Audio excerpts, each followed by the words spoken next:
I'm so excited to see what you all have achieved in the last few years.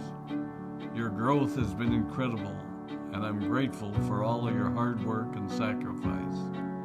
A lot of that growth has been brought about by new people coming into the business to take advantage of our generous marketing plan and effective product line. So I thought I would take just a moment of your time to share with you a little bit about where Forever came from and where Forever is going. I've heard people describe this as our culture, but I think it's simply who we are. Several decades ago, I was an executive for a real estate development company called Del Webb. And at that time, there was a lot of excitement about a new business concept. And like many of my colleagues and friends, I went along to a business opportunity meeting and listened to a presentation about multi-level marketing. I immediately fell in love with the concept that people would be motivated to help each other and be able to make a living doing so. It's a beautiful thing when you think about it. Although I was enjoying my career, I didn't think that I was contributing as much as I wanted, or as much as I could, to improve the well-being of the people around me. Inspired by the concept of people helping one another, I set out to write a marketing plan that is almost identical to the one that we use today.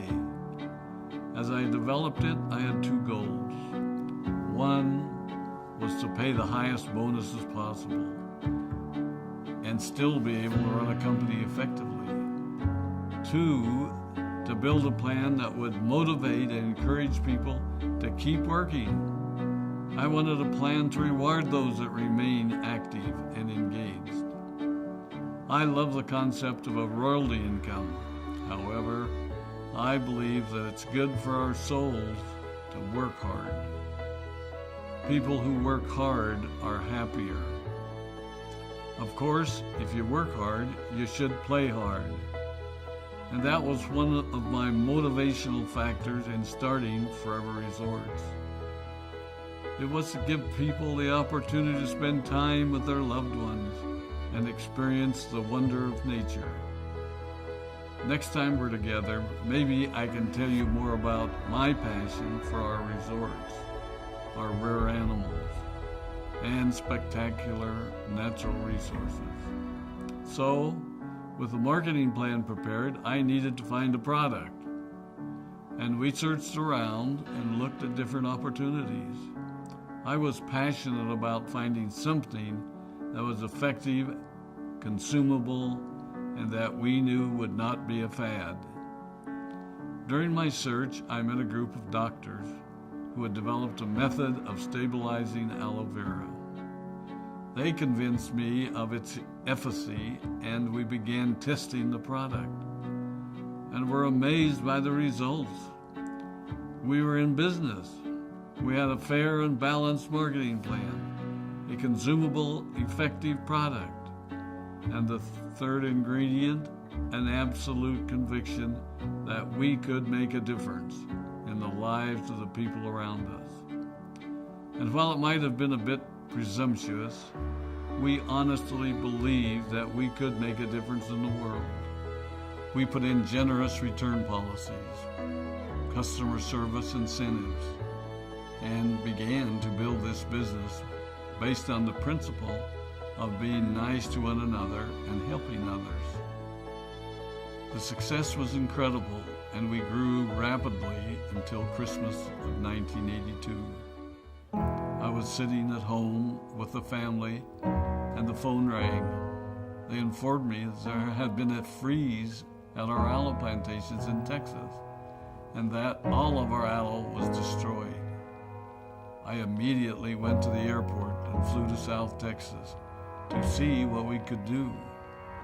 I hoped and prayed that when I arrived, what I saw would be better than the news I'd received. But that wasn't to be the case. We had no aloe, and the business immediately began to suffer. There were some FBOs that left, but more importantly, there were those that stayed. It was a tough time for us. We put everything on the line to stay in business, and there were many sleepless nights. But we were convinced that what we were doing was right. We decided that this would never happen to us again. We flew out to the Dominican Republic and purchased as much land as we could and began planting aloe in one of the safest weather zones in the world. In addition to the acres of plantations in the Dominican Republic, we now have plantations in Mexico and South Texas. It was a tough lesson to learn. But during the tough times, we became stronger and we grew the most. We grow roots that strengthen us and help us to overcome the challenges and obstacles that life throws at us.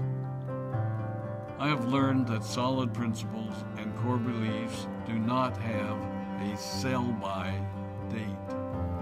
It is never old-fashioned or out of style to be nice to each other, to honor your commitments, and to treat people how you would wish to be treated.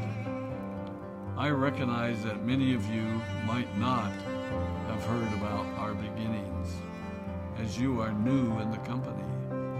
I am thrilled that you're part of our Forever family, but I ask you to be mindful of the foundation upon which this company has been built. Forever was built on the principles of paying the highest bonuses possible, providing the most effective and highest quality of product, and empowering people to serve one another. There are no shortcuts to success in our business. Of course, the speed at which we reach certain levels may vary, but the fundamental principles remain unchanged and will remain unchanged as we continue our journey over the next 4 decades and longer. There will be times when a pathway will open up to you that will tempt you to take a shortcut, to buy a little more product than you may need, to make a purchase in someone else's name, or other ways in which we are tempted to give up what we want most for what we want now. Never forget that you're a part of something special, a business that has been built upon taking the road less traveled. It may not be as fast and as shiny as you might want it to be, but take it from me, the road less traveled is more rich, more wonderful, more fulfilling, and more lasting than you can ever imagine. We love you, we appreciate you, we are proud of you. My name is Rex Mon, and I am